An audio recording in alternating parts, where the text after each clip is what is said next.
Notre image favorite, ce pommier en fleurs sur un champ de colza, nous rappelle notre objectif. Et aujourd'hui, nous arrivons au bout de ce long parcours par lequel nous avons essayé de comprendre comment une telle richesse, une telle diversité, une telle beauté avait pu apparaître dans le monde, a pu apparaître dans le monde. Depuis la dernière leçon, nous nous questionnons sur les moteurs de cette ascension de la complexité. Qu'est-ce qui fait que l'univers, progressivement, est passé de cet état chaotique des temps très anciens vers des états de plus en plus complexes? Et nous avons vu en particulier qu'aux échelons inférieurs de la complexité, là où on trouve les atomes, les molécules, un élément dominant, c'était ce qu'on pourrait appeler la quête de stabilité. Les atomes, les molécules, cherchent à se situer dans un état de plus en plus stable, ce qui amène les protons et les neutrons à se combiner en noyaux, et les noyaux à se composer en atomes et en molécules.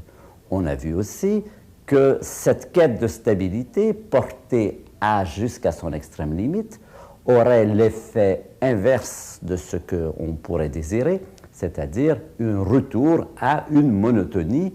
L'univers aurait été en fer, en structure noble et en trou noir. Et on a vu comment l'univers avait un tour dans son sac qui lui permettait de frustrer cette tendance hégémonique des forces et de permettre donc l'arrêt de cette progression vers la stabilité. Cela, on a vu, c'était relié à l'expansion de l'univers. Maintenant, nous sommes en train de regarder la partie supérieure de la pyramide, et là, nous découvrons que ce n'est plus la stabilité qui est le moteur de l'ascension, mais quelque chose de tout à fait différent que nous allons comprendre maintenant un peu plus en détail. Revenons vers les structures atomiques dont nous avons parlé jusqu'ici. Les atomes sont composés d'un proton et d'un électron, ou plusieurs protons ou neutrons et plusieurs électrons. Il y a une caractéristique, c'est que les atomes, ces atomes tels quels, sont éternels. Vous pouvez les laisser tels quels et revenir beaucoup plus tard, et sauf cas de radioactivité, ils sont toujours présents tels quels. Ils n'ont pas besoin d'échanger avec leur extérieur pour pouvoir rester dans leur état. Ils ne sont pas dépendants de l'extérieur, ils sont indépendants de leur extérieur. Leur existence est assurée tout simplement par la cohésion, par l'association des particules dont ils sont constitués. C'est bien sûr la même chose pour les molécules. Vous avez maintenant sur l'écran une molécule de sucre, c'est aussi quelque chose de stable, association d'atomes, les boules rouges, les boules blanches, les boules noires sont des atomes de carbone, d'azote et d'oxygène, carbone, hydrogène et oxygène pour le sucre. Quand vous avez constitué cette structure, elle est stable, elle reste comme ça indéfiniment. Elle peut passer à des états supérieurs, c'est-à-dire à des états d'excitation, elle peut se mettre à bouger dans un sens ou dans l'autre, mais quand l'excitation est terminée, quand on a terminé de lui envoyer de la lumière, elle retombe dans son état fondamental et elle attend, elle peut rester là indéfiniment. Quand on arrive aux molécules plus complexes, comme l'ADN, là, ça n'est plus tout à fait aussi certain. Ces molécules sont tellement fragiles qu'il n'est pas du tout évident qu'elles pourraient rester indéfiniment dans cet état. C'est bien la phase un peu transitoire entre ce qu'on appelle la matière inerte et la matière vivante. Quand on arrive au niveau de la matière vivante, alors là, c'est entièrement différent. Au niveau de la matière vivante, on ne peut rester vivant que si on échange avec l'extérieur. Échanger quoi? Eh bien, de la chaleur, de la nourriture, de l'énergie sous des formes différentes. Les structures vivantes sont des structures fragiles, dépendantes, mortelles. De toute façon, elles ne dureront pas indéfiniment. Et même pendant leur existence, elles sont toujours menacées. Elles peuvent passer de cet état vivant à l'état de mort si on les coupe de leur environnement.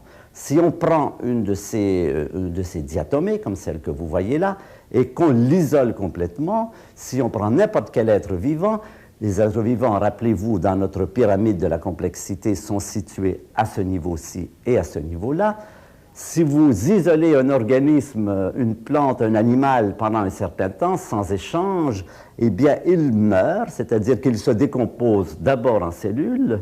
Les cellules reprennent leur existence individuelle et ces cellules, bien sûr, elles-mêmes ne peuvent pas rester longtemps dans cet état. Elles vont revenir à l'état de molécules. Donc, la différence entre la partie inférieure ici et la partie supérieure, c'est qu'ici, l'existence est garantie par l'association des particules qui composent la structure, que ce soit proton, neutron, atome ou molécule.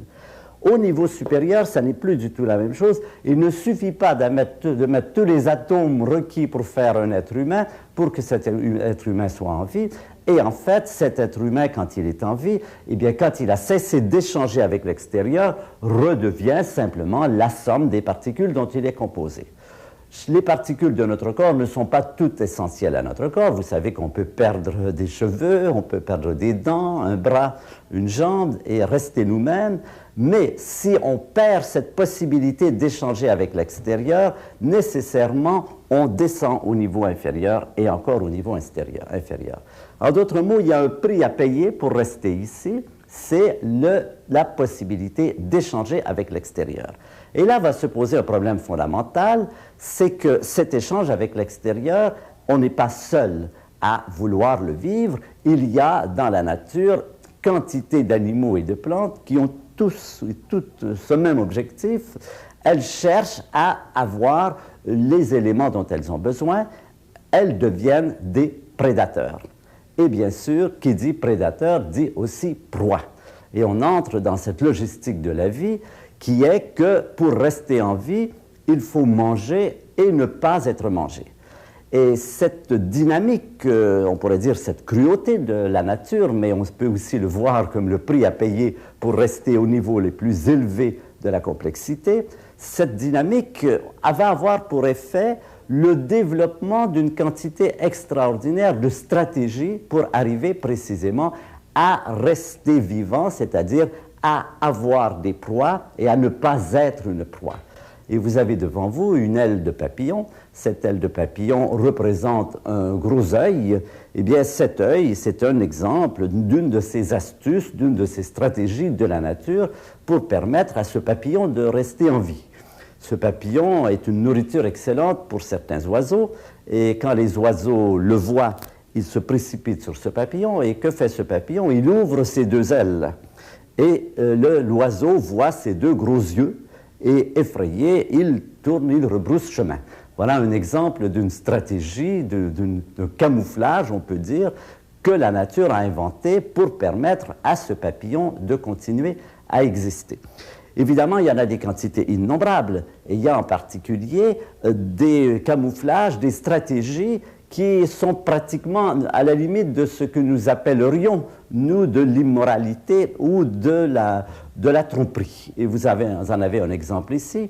Vous savez que dans la vie des plantes et des insectes, les insectes vont chercher du sucre chez les plantes, du nectar, et ensuite transportent les graines, le pollen de ces plantes et pollinisent ainsi les plantes. Et il y a donc en principe une interaction bénéfique entre les plantes, certaines plantes, et les papillons ou les mouches ou les oiseaux dans certains cas. Cependant, il y a des plantes qui trichent un peu. Quand elles voient arriver le papillon, ou cet insecte que vous voyez là, qui est attiré par le nectar, eh bien, au moment où il pense être tout à fait en train de faire cet acte d'échange naturel, cette plante, qui est une plante carnivore, l'accroche avec des pinces, et dans l'image suivante, vous allez voir ce qui lui arrive. Il est tout simplement bouffé, digéré par cette plante.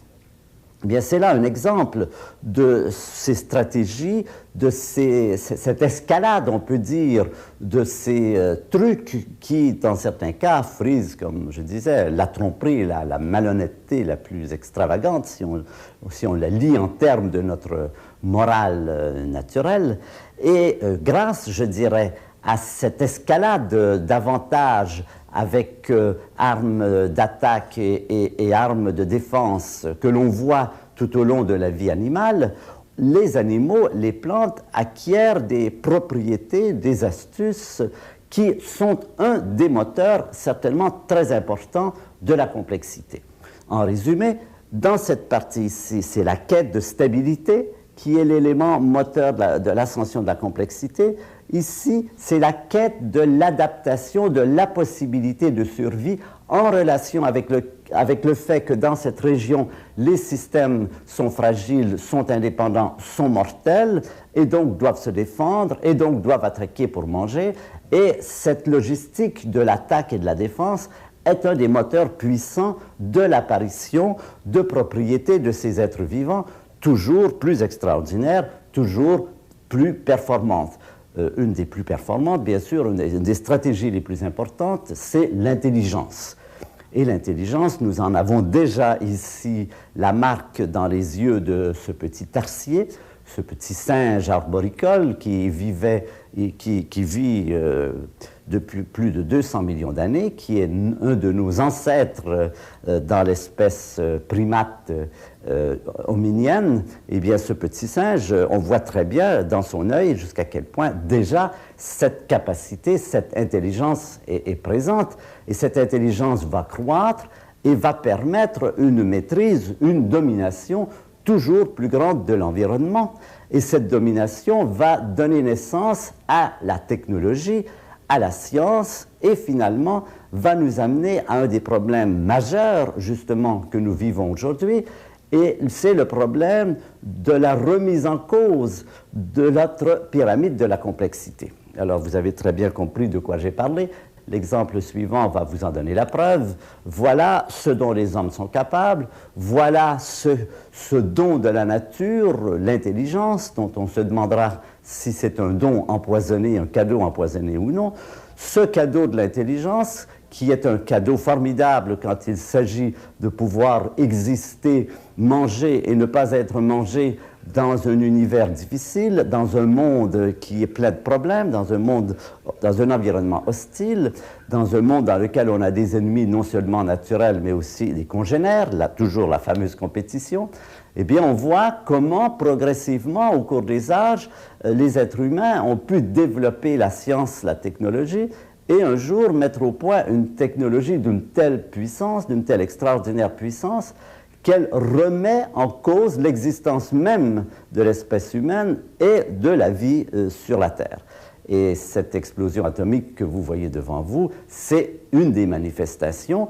Nous savons, depuis une trentaine ou une quarantaine d'années, nous sommes entrés dans un âge, et c'est peut-être un des événements les plus importants de notre période, nous sommes entrés dans un âge où nous sommes en mesure de nous exterminer nous-mêmes. Et cette possibilité, cette effarante possibilité, nous avons continué pendant des décennies à la développer. Il y a eu d'autres exemples de bombes atomiques, et comme vous savez, les bombes atomiques ne sont pas simplement des objets spectaculaires, des objets de musée, pourrait-on dire, mais ils ont déjà servi. Et vous avez devant vous ici une image d'Hiroshima qui montre quelle est la puissance de ces bombes. Rappelons qu'Hiroshima, c'est une toute petite bombe, c'est à peu près 20 kilotonnes. Aujourd'hui, on fait beaucoup mieux, on fait des mégatonnes, c'est-à-dire jusqu'à 1000 et 10 000 fois plus de puissance que ce qu'on avait réalisé à cette période. Donc voilà un dilemme important. Cette pyramide qui a grimpé pendant 15 milliards d'années et qui se trouve, par la logique des choses, amenée à produire des organismes de plus en plus puissants, ces organismes qui sont montés là, donc par ce moteur de la compétition, eh bien, ce moteur de la compétition pourrait nous ramener à la monotonie, c'est-à-dire faire reculer le long de cette échelle et nous ramener à une planète couverte de produits toxiques et totalement inhabitée. Alors, vous voyez le parallélisme entre les deux situations. Ici, c'était la stabilité qui était le moteur de la complexité. Cette stabilité avait joué un rôle positif en créant des atomes, des molécules, des noyaux, des étoiles, mais si elle avait été amenée trop loin, cette stabilité aurait retourné, effacé la diversité. Là, c'est un moteur différent, c'est la compétitivité dans un monde fragile dans lequel les êtres sont dépendants. Mais le résultat pourrait être tout à fait le même. Si cette compétitivité était amenée jusqu'au point où elle irait jusqu'au bout de ses limites, et c'est bien ce que nous rencontrons avec l'être humain, c'est l'être compétitif par excellence, c'est celui qui peut aller le plus loin, et bien précisément le fait qu'il puisse aller si loin remet en cause cette partie de la pyramide et menace à nouveau de neutraliser la diversité, de neutraliser la variété et la richesse des formes dans l'univers.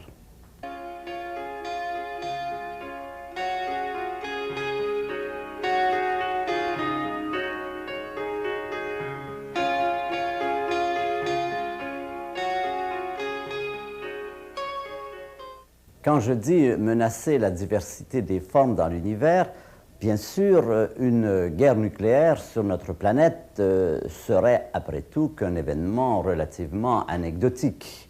Et même l'éclat des bombes ne serait pas visible des planètes ou certainement pas des étoiles les plus rapprochées. Quand je dis dans l'univers, je veux dire ceci. À la dernière leçon, on a mentionné comment il était plausible, sans être prouvé, que cette échelle de la complexité, c'est quelque chose qui vraisemblablement a été gravi dans beaucoup d'autres biosphères. Et je pense que tout ce que j'ai dit tout à l'heure sur les moteurs de la complexité, la stabilité, la fragilité, la compétition, eh bien ces mêmes moteurs vraisemblablement agissent sur d'autres biosphères hypothétiques, amènent l'apparition de l'intelligence, amène l'apparition de la science et de la technologie, amène l'apparition de la puissance extraordinaire que donne la science moderne, en particulier sur le plan nucléaire, et donc que ce à quoi nous sommes confrontés aujourd'hui, c'est-à-dire la nécessité d'arriver à coexister avec notre puissance, nous dominons la matière plus que personne ne l'a jamais fait sur la Terre, mais aujourd'hui, nous sommes menacés parce que, apparemment, nous n'arrivons pas à dominer cette domination. Eh bien, je pense que ces phénomènes, vraisemblablement, se sont produits ailleurs et que la complexité, sous cette forme, retrouve cette même problématique sur différentes planètes. Donc, on peut dire que cette question est une question universelle qui s'est posée déjà vraisemblablement à un grand nombre de biosphères habitées et que dans certains cas, certaines biosphères ont réussi à dépasser cette crise et à vivre, à coexister avec leur puissance, tandis que d'autres n'ont pas réussi. Et ces planètes, quand nous les visiterons avec nos vaisseaux spatials, nous les découvrirons couvertes de débris toxiques et radioactifs. Il faut dire que depuis quelque temps, on a découvert que les scorpions ont une extraordinaire capacité à accumuler de la radioactivité sans en souffrir. C'est un animal qui, sur ce plan, est un objet d'étude. On s'aperçoit qu'un scorpion peut recevoir des doses jusqu'à 1000 et 10 000 fois plus importantes que les êtres humains. Donc, s'il y a un survivant après un échange atomique, si un échange atomique devait avoir lieu, et s'il y a des survivants, ce seraient vraisemblablement des scorpions. Alors, on se retrouverait avec une planète dans laquelle les êtres vivants qui resteraient seraient les scorpions. Ces scorpions pourraient bien sûr eux-mêmes évoluer et pourquoi pas passer les différents stades qu'ont passé les reptiles, les mammifères, peut-être atteindre au niveau de l'intelligence et peut-être eux-mêmes faire des télescopes et se poser des questions sur le ciel. Mais enfin, disons qu'on n'y tient pas trop, ce serait assez dommage de devoir laisser notre place aux scorpions. Ce problème de la guerre nucléaire, fort heureusement, est un problème qui, depuis quelques années, est un problème qui se détend. On voit un peu partout, non pas cette accélération démentielle qu'on a vue pendant les années 60 à 80, mais plutôt une destruction lente, un démantèlement des bases, des échanges bilatéraux pour diminution de ces différents armements. Pourquoi? Eh bien, en gros, parce qu'on a découvert au cours des années 83-84 qu'il n'y aurait vraisemblablement pas de survivants, qu'une attaque nucléaire amènerait la destruction d'une partie importante de l'humanité en quelques minutes, mais que le restant de l'humanité, vraisemblablement, regretterait de ne pas avoir péri à ce moment-là, parce que suivrait ce qu'on appelle l'hiver nucléaire, une période dans laquelle la surface de la Terre pourrait voir sa température descendre à moins 10, moins 20, moins 30, moins 40 degrés, avec destruction des systèmes de transport, d'approvisionnement, de l'immunité physiologique des différentes personnes. Nos systèmes d'immunologie seraient vraisemblablement mis en défaut, et donc une destruction, une extermination du restant de la population, et peut-être aussi des plantes et des animaux. Ça n'est pas une certitude, ça a été très contesté. Il y a ça dépend un peu de la météorologie, de la possibilité de transporter les nuages radioactifs. Ça n'est pas une certitude, mais c'est une possibilité, et en tant que telle, il faut en tenir compte. On en a tenu compte, heureusement, et c'est grâce à cela, je pense, qu'aujourd'hui, cette dynamique de la guerre est en train de disparaître, la menace décroît. Ce n'est pas encore terminé, je crois qu'il faut se rendre compte qu'il y a encore beaucoup de pays qui ont l'armement nucléaire et qu'on pourrait avoir de mauvaises surprises. Mais enfin, ça n'a pas l'état de crise aiguë que cela avait il y a 10 ou 15 ans. En parallèle, un autre problème s'est développé, ou plus exactement, on en a pris conscience, et qui est beaucoup plus difficile à régler, c'est le problème de la pollution. Il a suffi pour régler le problème de la guerre que deux personnes, Gorbatchev, Reagan, Bush, se retrouvent autour d'une table et discutent entre eux. Pour ce qui est de la pollution, c'est extrêmement plus compliqué. La pollution, c'est une hydre avec des milliers de têtes, et ces têtes reparaissent à mesure qu'on les coupe.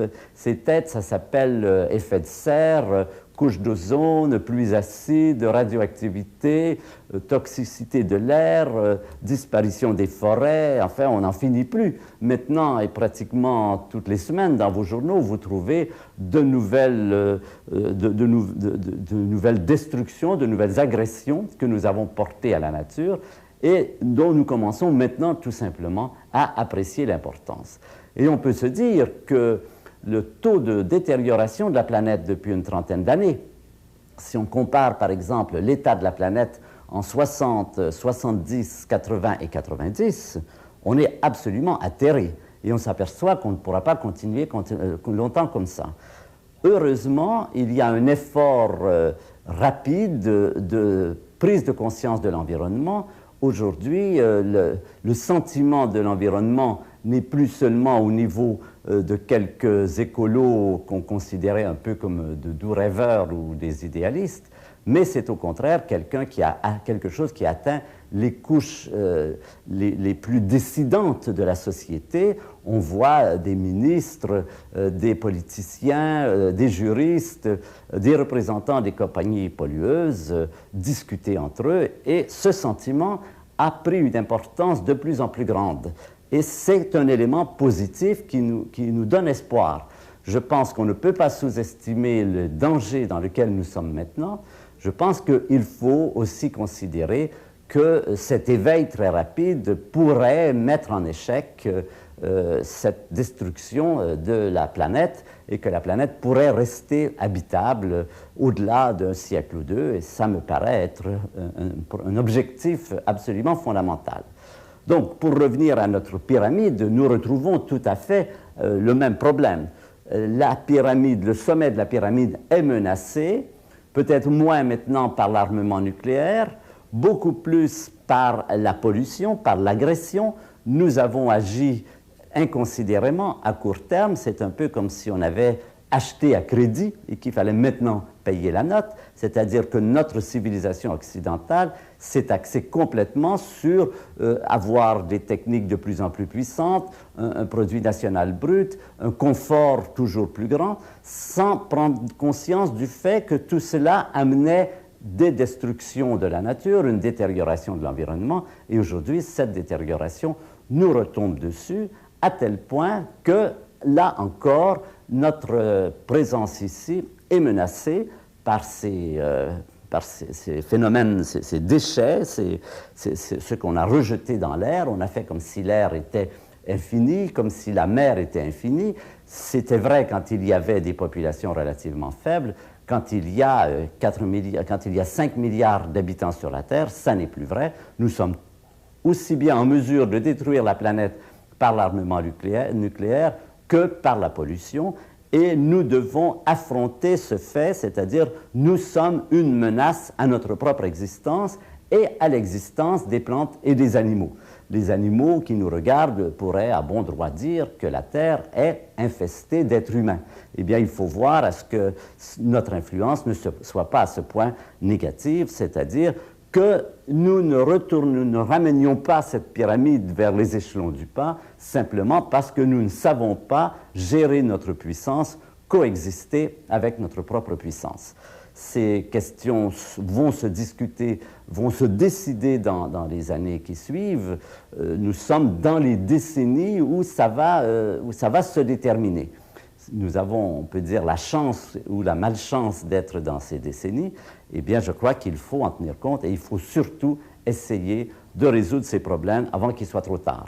Nos enfants sont ceux qui hériteront de la planète et il est important qu'ils puissent profiter comme nous de ces 15 milliards d'années de croissance de la complexité. Vous voyez, c'est particulièrement dramatique quand c'est remis dans ce contexte astronomique. Aussi longtemps qu'on a cru que l'univers était éternel et inchangeant, que rien ne changeait vraiment, que la présence de l'homme sur la Terre, c'était une anecdote sans importance, la vie de l'être humain, aussi bien que sa mort, étaient des choses dont on pouvait se dire, après tout, ça n'a pas tellement d'importance. À partir du moment où on se rend compte qu'on s'insère dans un mouvement de progression qui dure depuis 15 milliards d'années, qui a atteint des très hauts niveaux ici, qui a produit toute cette richesse et cette variété de formes, et que l'être qui, à notre connaissance, est le plus avancé dans ses performances, dans ses capacités de dominer la nature, d'intervenir avec la nature, quand on s'aperçoit que cet être est celui qui menace tout cela, et qu'on pourrait détruire tout cela en 15 minutes s'il s'agissait d'une guerre nucléaire ou en quelques décennies s'il s'agissait de la pollution, on se rend compte jusqu'à quel point ce phénomène serait dramatique. Ça s'insère dans une histoire qui implique les étoiles, les galaxies, les planètes, et c'est entre nos mains aujourd'hui de décider si cela va se poursuivre ou si cela sera une histoire absurde, si nous allons avoir un univers qui est un non-sens. Le non-sens, qu'est-ce que ça veut dire? Eh bien, je citerai Malraux qui disait la vérité, je ne sais pas très bien ce que ça veut dire, mais le mensonge, je le sais très bien. Nous, on peut dire le sens, on ne sait pas très bien ce que c'est, mais le non-sens, là, on voit très bien. Et le non-sens serait que cette pyramide aurait été irrévocablement, inévitablement liée à être gravie jusqu'au point où, en arrivant à ce sommet, elle se serait détruite d'elle-même. C'est un peu le mythe de Sisyphe, si vous y pensez. Le mythe de Sisyphe, c'est ce malheureux personnage qui est obligé de grimper un caillou jusqu'au sommet d'une montagne et qui ensuite de le rejeter dans la vallée pour ensuite le ramener. Eh bien, cet univers qui serait inévitablement lié, déterminé à monter les échelons de la complexité pour inévitablement s'autodétruire ou en tout cas détruire les échelons supérieurs, aurait quelque chose de non-sens. Ça n'est pas arrivé, c'est une chose qui est entre nos mains, c'est un des messages peut-être de ce cours, Initiation à l'astronomie, l'homme et le cosmos. L'homme, qui est un des éléments les plus complexes, doit maintenant devenir le gestionnaire du cosmos, ou plus exactement le gestionnaire de la complexité dans le cosmos.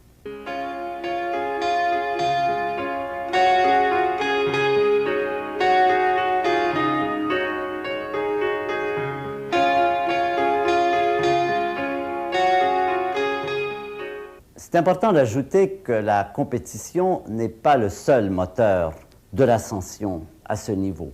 C'est un peu Darwin, je pense, qui nous a mis ça dans la tête. Il avait raison, mais il a exagéré. Il a surtout oublié un autre aspect tout à fait important que l'on découvre aujourd'hui, que les biologistes nous présentent aujourd'hui, c'est qu'en parallèle avec la compétition, l'agressivité, la violence qui sont nécessaires dans le monde animal pour manger, il y a aussi une très importante part de coopération. Et aujourd'hui, on découvre l'importance des échanges entre les animaux, des écosystèmes, des symbioses. et surtout l'importance du domaine affectif tel qu'il est montré dans l'image que vous avez devant vous. C'est dans la filiation, la façon de se survivre quand on sait que chaque individu doit mourir, c'est évidemment d'avoir des enfants. Et les enfants doivent apprendre ce que les parents ont déjà appris, et cela s'enseigne beaucoup dans ce cadre affectif. On voit ici cette mère avec son petit bébé, on voit cette affection, et dans ce bain d'affection va se transmettre la culture. La culture, aujourd'hui, on sait, n'existe pas seulement chez les êtres humains, mais aussi chez les animaux. On a parlé de culture même au niveau des cellules. La culture, c'est un peu la transmission d'un certain savoir, d'un certain mode de vie, d'une certaine capacité de vivre. Eh bien, cela amène un événement fondamental de la réalité qu'on peut considérer comme l'élément le plus important de la réalité. On peut dire que l'élément le plus important, c'est l'apparition de systèmes de plus en plus complexes et de plus en plus organisés, mais on peut dire aussi bien que l'élément le plus important, c'est l'événement de la rencontre. Deux personnes, donc deux de ces produits de la complexité dans la nature, se rencontrent, et ça c'est quelque chose d'unique qui a une valeur propre, qui a une valeur à un moment donné. Si vous regardez cette photo que j'aime beaucoup, il y a tout à fait dans les gestes de ces personnages, le geste du pied de la petite fille, le regard du petit garçon, il y a toute l'intensité de ce qu'est une rencontre entre deux personnes, et ça aussi, ça prend une dimension fantastique quand on le replace dans le cadre cosmique de tout ce qu'il a fallu d'étoiles, de galaxies, de planètes, de collisions, d'atomes, de molécules, etc., pour arriver à créer cet instant, la magie de cet instant que vous avez là devant vous. Donc, la compétition n'est pas le seul moteur de la complexité croissante, la coopération en est un aussi, et c'est maintenant le moteur sur lequel il faut mettre l'accent. La guerre a peut-être joué un rôle à un moment donné pour l'arrivée de l'espèce humaine quand il y avait des problèmes difficiles avec d'autres espèces. Aujourd'hui, on sait que la guerre, c'est quelque chose qu'il faut éliminer de notre comportement, éliminer même de notre activité, de notre vocabulaire, et il faut au contraire arriver, ce n'est que par la coopération que nous pourrons arriver à coexister parce que, encore une fois, nous avons trop de puissance, nous sommes menacés par ces valeurs guerrières et au contraire, nous sentons bien qu'il faut développer ces valeurs affectives qui ont été trop sous-développées, en tout cas au niveau des sociétés. Le problème de la pollution, justement, sur ce plan, je crois, a un aspect positif, c'est le fait que la pollution, ça menace tout le monde et que tout le monde se sent dans un même bateau, et ce bateau est en train de couler.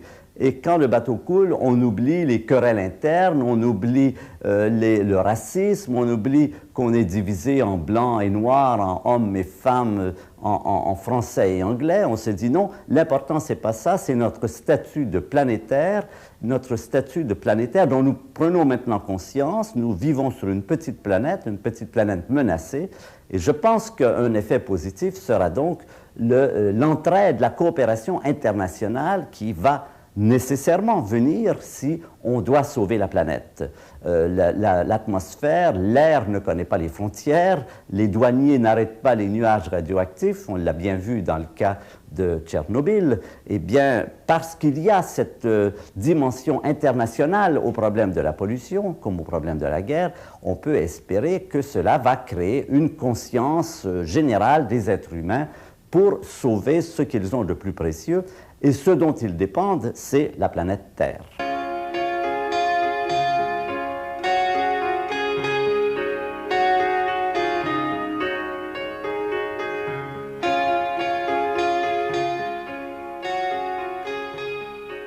Notre parcours arrive à sa fin et nous allons maintenant faire quelques réflexions supplémentaires sur ce que nous avons appris et comment ce que nous avons appris peut influencer notre existence et notre mode d'action et surtout notre façon d'envisager notre mode d'action.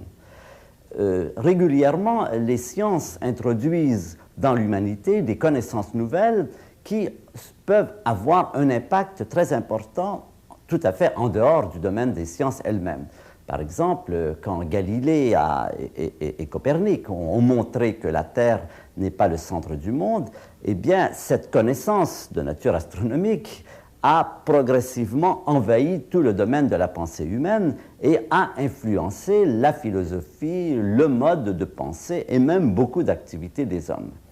Ce que nous avons appris, ce qu'on a essayé de raconter dans ces leçons, c'est la grande découverte, si on peut dire, de notre siècle, c'est la découverte du fait que nous vivons dans un monde historique, dans un monde qui a une histoire, et une histoire que nous savons raconter en termes de croissance de la complexité, comment cet univers qui apparaît il y a 15 milliards d'années dans un état de désorganisation totale, de désordre, voit, grâce à la présence des forces, grâce au fait que ces forces sont frustrées, grâce au moteur de la complexité, grâce à la seconde loi de la thermodynamique, on a vu tout ce que ça prend et on est loin de comprendre tout ce qui est impliqué là-dedans, on voit la matière s'organiser, devenir de plus en plus complexe. Eh bien, cet événement, de cette découverte, de cette organisation progressive de la nature, peut influencer tout ce que nous savons, tout ce que nous pensons, comment nous envisageons notre activité. Et j'ai deux domaines dont je voudrais parler maintenant, le domaine de la création artistique et le domaine religieux. Le domaine de la création artistique, ça se pose à peu près comme ceci. Vous savez que les artistes de tout temps, quand on leur pose la question de savoir pourquoi ils créent, pourquoi ils font de la musique, pourquoi ils font de la peinture ou de la poésie, généralement répondent la même chose, c'est pour moi c'est une espèce de pulsion que je ne peux pas contrôler. Si je ne le faisais pas, je ne me sentirais pas vivre, ça m'est indispensable pour exister. Et si on leur demande, mais d'où vient cette pulsion, bien sûr, ils ne le savent pas, ils la sentent. Eh bien, à la lumière de tout ce que nous avons vu, nous pouvons non pas expliquer cette pulsion, non pas expliquer l'art. Je crois que l'art est quelque chose qui n'est pas passible d'explication, c'est quelque chose qui existe en soi. Mais en tout cas, jeter certaines lumières sur ce phénomène et montrer, répondre à l'artiste que ce qu'il fait depuis son enfance, pendant toute sa vie, des fois dans des conditions extrêmement difficiles. Pensez à Beethoven, dans la plus grande pauvreté, dans la surdité, à Rembrandt également, à Van Gogh, qui sont des gens qui ont vécu des vies terribles et qui, malgré tout, ont poursuivi d'une façon obsessionnelle cette activité. On peut leur répondre que ce qu'ils font, curieusement, étrangement, peut-être pas si étrangement après tout, ressemble énormément à ce que la nature a toujours fait. D'abord, qu'est-ce qu'a fait la nature? Eh bien, comme l'artiste, la nature associe des éléments simples, on l'a bien vu, pour en faire des éléments toujours plus complexes, porteuses d'un nouveau sens. Chacune de ces structures porte un sens, a des capacités, des performances que n'ont pas les structures inférieures. Que fait, par exemple, l'artiste? Tout à fait la même chose. Il assemble des couleurs, des sons, et il les assemble de façon telle à créer un message, quelque chose de nouveau. Ce que vous avez sur l'écran, c'est quelque chose, on pourrait dire, comme une sorte d'art rudimentaire. C'est une aile de papillon. Cette aile de papillon, on voit, sont disposées des couleurs qui présentent ce que nous paraît un très beau tableau. On n'est pas tout à fait certain que dans ce cas, ce travail soit tout à fait gratuit. On a vu tout à l'heure, dans l'aile qui représentait ce gros œil, que ce travail n'était pas gratuit, bien sûr, puisqu'il y avait un but de protection de l'oiseau, du papillon. Dans d'autres cas, ça n'est pas du tout évident. Il y a cette dimension ludique de la nature qui essaie continuellement des choses nouvelles. On l'a vu dans cet effort pour envahir tous les habitats possibles de la planète. Et cependant, on voit que quand on arrive au niveau de l'être humain, qui est un des produits précisément de ce jeu de la nature, de cette obsession de créer toujours des structures plus complexes et plus performantes, l'être humain, déjà dans les temps les plus anciens que nous connaissions, là il s'agit d'une représentation du peintre des cavernes de Lascaux, l'homme de Cro-Magnon, eh bien cet homme qui ne connaît rien, bien sûr, de tout ce que nous avons raconté sur l'inventivité de la nature, on le voit déjà en train de reprendre pour lui-même cette activité de peindre, c'est-à-dire de créer quelque chose de nouveau, de plus beau dans l'univers, sur la Terre, dans sa caverne. Et ce qui est extraordinaire, c'est qu'il le fait de la même façon que la nature. Il associe des éléments à un niveau pour atteindre quelque chose à un niveau supérieur, une espèce d'alphabet qu'on associe, les couleurs pour produire des mots que sont les œuvres d'art, c'est-à-dire quelque chose de porteur de propriétés émergentes qui n'existait pas auparavant. Et on voit aussi qu'il le fait dans un cadre qui est tout à fait analogue à celui que nous avons vu auparavant, c'est-à-dire dans lequel il y a du jeu et des lois. Du jeu et des lois. Les lois, c'est dans toutes les périodes de la vie artistique, il y a des règles qui sont des règles dominantes d'une période. Évidemment, ces règles changent au cours des âges. Ces règles ne sont pas les mêmes, en tout cas pour la musique, au temps de Bach, au temps de Wagner, ou au temps de Stravinsky et des musiciens contemporains, mais il y a toujours ces règles qui existent, qui structurent l'œuvre, mais qui ne la structurent pas complètement, c'est-à-dire qui laissent la possibilité de faire beaucoup de choses différentes. Par exemple, Bach, sans enfreindre les règles musicales de son époque, il les enfreignait à l'occasion, mais pas beaucoup, sans les enfreindre beaucoup, a pu écrire 344 cantates, toutes différentes. Si ces règles avaient été parfaitement déterminantes, il est bien clair qu'il aurait toujours reproduit du pareil au même et ça aurait été parfaitement monotone. C'est, encore une fois, et dans le cas de la nature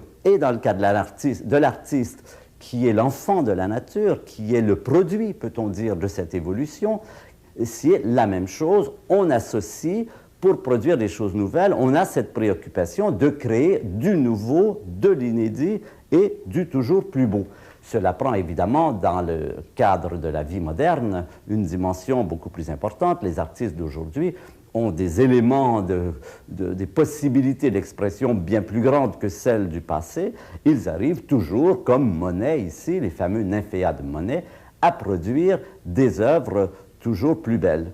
Et je pense que là, nous pouvons donc relier le travail de l'artiste, sa pulsion intérieure. S'il dit « Pourquoi je vis cette pulsion ?» Eh bien, on peut lui dire « Parce que c'est l'héritage de la nature. La nature a simplement transféré vers toi, qui fait partie aussi de la nature, cette pulsion de créer toujours du nouveau, de l'inédit, du plus beau. »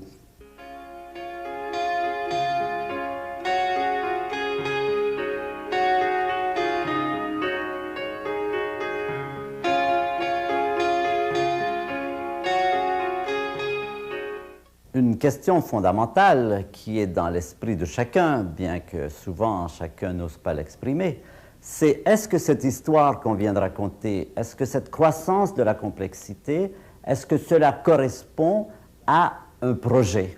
Est-ce qu'il y a une intention dans la nature? Est-ce que c'est quelque chose, par exemple, qui était, entre guillemets, planifié? Est-ce que, on le dit aussi, est-ce que l'univers, déjà très tôt, voulait prendre conscience de lui-même, et est-ce que cette conscience de lui-même qu'il prend très tard, beaucoup plus tard, il faut bien dire que c'est très exactement ce qu'il fait, en engendrant des structures de plus en plus complexes, il engendre des structures qui sont en mesure de prendre conscience de l'univers et de le regarder, de poser des questions. Eh bien, est-ce que cela répond à un plan, à un blueprint?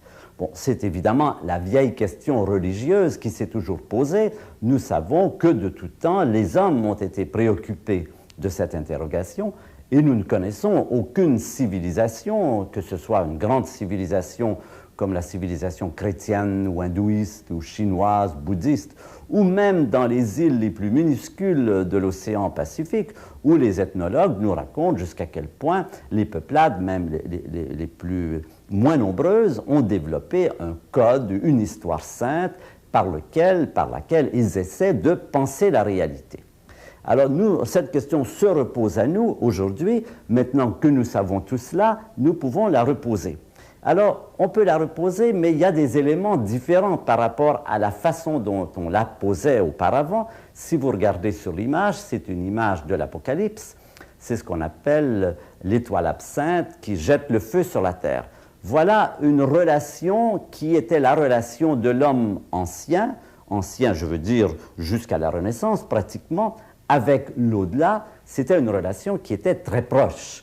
L'être humain pensait vivre dans un monde tout petit. Les étoiles étaient pratiquement pas très haut au-dessus de vos têtes, un peu comme au planétarium.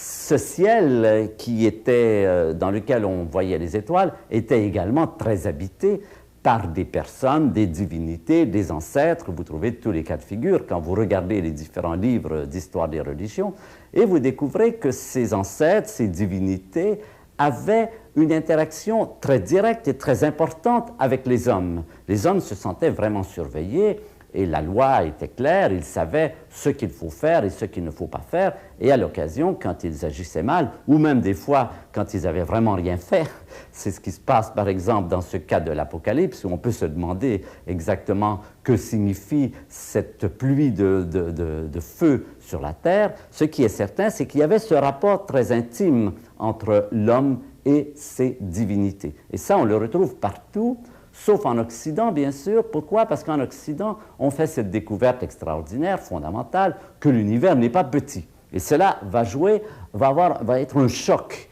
pour des quantités de gens. L'univers est gigantesque, la Terre est minuscule, l'être humain est quelque chose de tout petit sur une planète minuscule qui est dans un système solaire loin du Soleil, et ce Soleil est une étoile banale qui est à la périphérie d'une galaxie, comme il y en a des milliards et des milliards.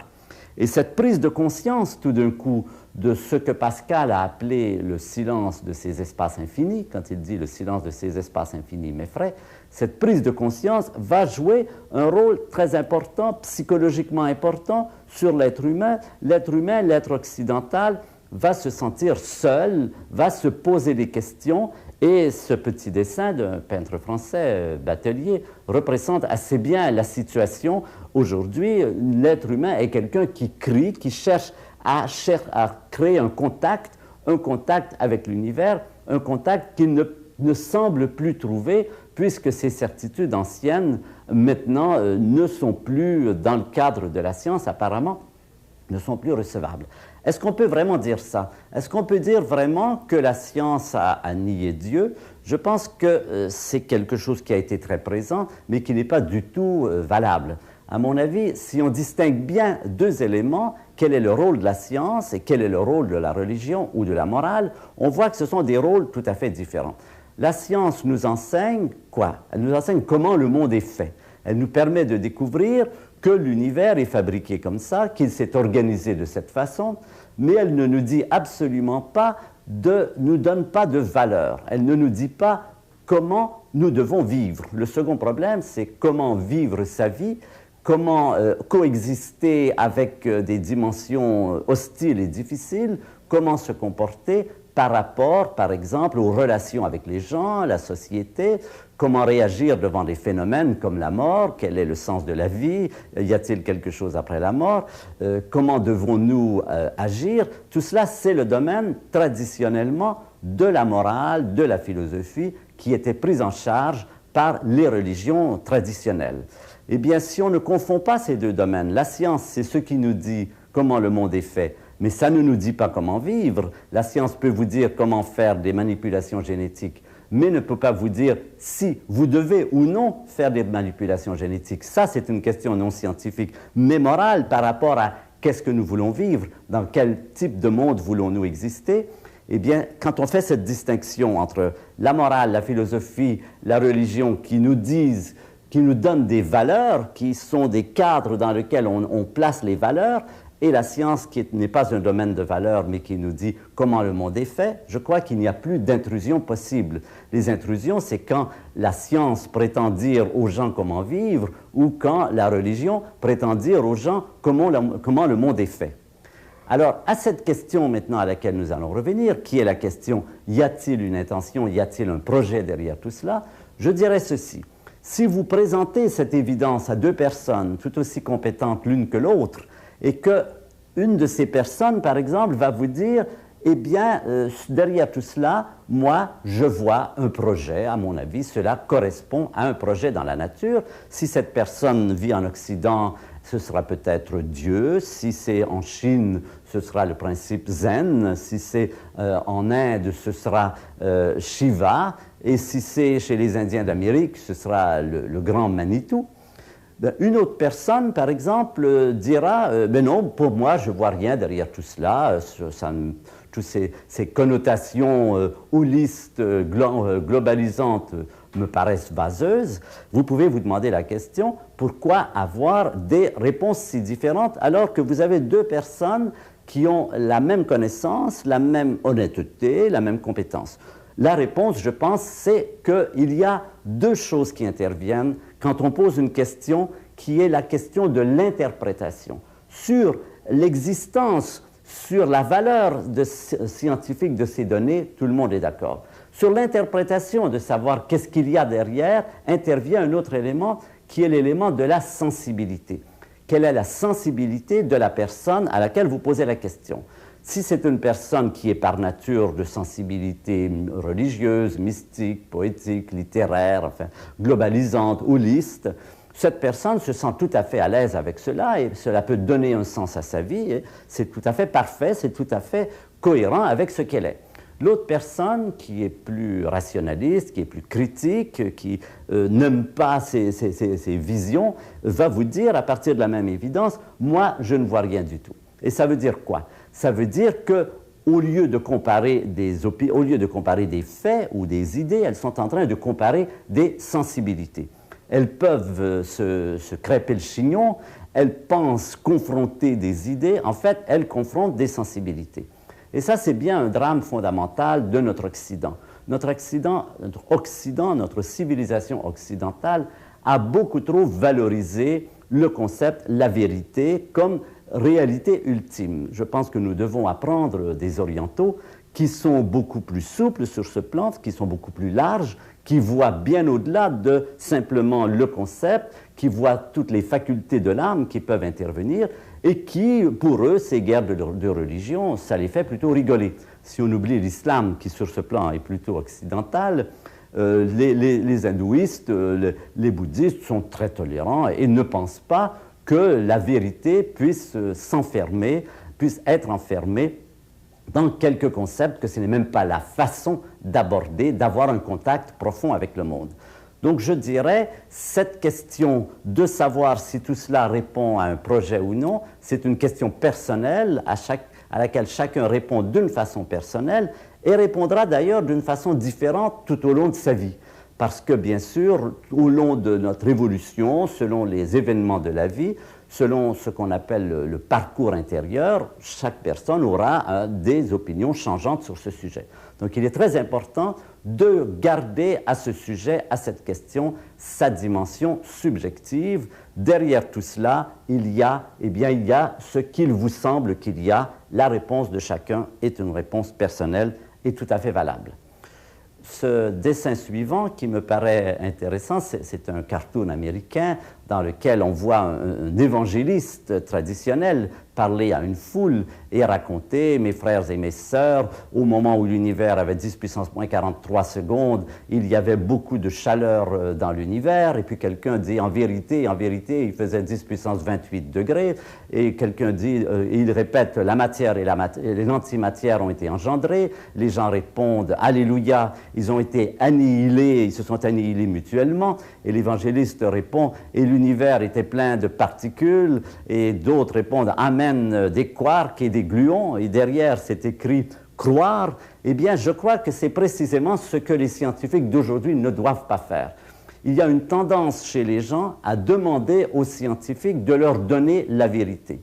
C'est comme si les scientifiques avaient pris la place des curés. Les curés, traditionnellement, étaient ceux qui disaient aux gens quelle est la vérité, comment penser. Aujourd'hui, les scientifiques, on les place dans cette position. Ils doivent, au contraire, apprendre aux gens à vivre dans le doute, dans l'incertitude. C'est-à-dire que, bien sûr, quand il s'agit de la science, là, le rôle du scientifique, c'est de dire aux gens ce qu'on a appris, et c'est une des missions fondamentales de la science, mais aussi de bien faire la distinction entre ce qui est connu scientifiquement et ce qui est de la nature de l'interprétation, c'est-à-dire ce qui touche plutôt au domaine de la valeur, au domaine de la morale et de la religion. Là, le scientifique doit apprendre aux êtres humains à faire leur propre vérité.